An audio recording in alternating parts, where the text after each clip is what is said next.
அகலமான பாத்திரத்தில் தேவையான அளவு கோதுமை மாவு, நம்ம ஆசீர்வாத் மாவோ இல்லை வீட்டில் அரைச்ச மாவோ நம்ம தேவையான அளவு சேர்த்துட்டு, அந்த மாவுக்கு தேவையான அளவு உப்பையும் ஆட் பண்ணிவிட்டு, கொஞ்சம் கொஞ்சமாக தண்ணி ஊற்றி லைட்டாக பெசரி பெசரி விடணும். எப்படி தான் பெசரி விட்டாலும் கோதுமை மாவு அதோட தன்மையை காட்டும். எல்லாமே ஒன்று சேர்ந்து கொஞ்சம் ஒட்டி தான் போகும். அந்த மாதிரி டைமில் நம்ம என்ன பண்ணணும் அப்படின்னா, ஈரம் போதும் அப்படிங்கிற கன்சிஸ்டன்சி வரும்போது நம்ம இந்த மாவு எல்லாத்தையுமே மிக்ஸி ஜாருக்கு ட்ரான்ஸ்ஃபர் பண்ணிடலாம். இப்போ பார்த்திங்கன்னா கொஞ்சம் ட்ரையாகவும் கொஞ்சம் ஈரமாகவும் அப்படி ஒன்றும் பாதியமாக ஒரு ஸ்டேஜில் மாவு இருக்கும். இப்போ இதை மிக்சியில் போட்டு ஜஸ்ட்டு ஒரு பல்ஸ் மோடில் நம்ம ஒரு தடவை பல்ஸ் பண்ணி எடுத்தால் மாவு இந்த மாதிரி ஒட்டிக்கிட்டு வருது அப்படின்னா அதோட அர்த்தம் நமக்கு மாவு ரொம்ப ஈரமாக இருக்குது அப்படிங்கிற மாதிரி.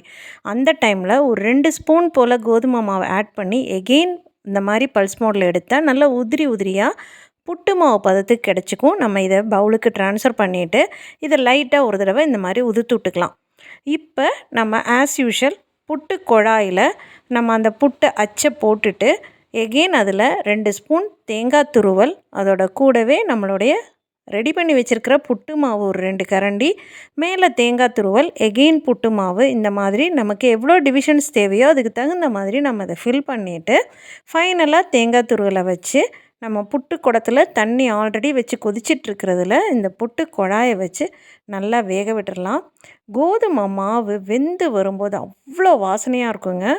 ஆவி நல்லா இந்தளவுக்கு மேலே வந்ததுக்கப்புறம் அடுப்பை ஆஃப் பண்ணிவிட்டு குழாயில் இருக்கிற புட்டு எடுத்தோம் அப்படின்னா ரொம்பவே ஹெல்த்தியான ஆவியில் வேக வச்சு கோதுமை புட்டு பர்ஃபெக்டான டெக்ஸ்சரில் அருமையாக தயாராகிடுச்சுங்க.